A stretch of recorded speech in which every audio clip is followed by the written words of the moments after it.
Éan Corr. Sa tír seo, ginan cumas Gaeilge ceistena.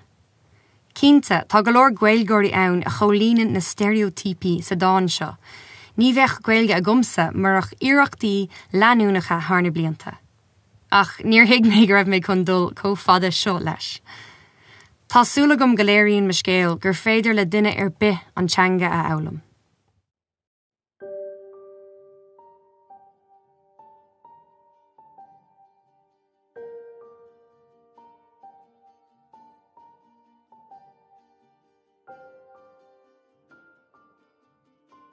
Sciaran éin as gach alta. Sin mar ragra seasta inú rialta na níní a amhlaimíonn nar tógu le Gaeilge mé, nar rastal mé Ghail scoil, ná nar cheann mé irid is rial amháin riamh im a héal, nach ann don na buntáistí breise sin im a chúlra a bhí nóach dómh mo chúl sa Gaeilge. An cheist a leanan ná, cén fá Gaeilge.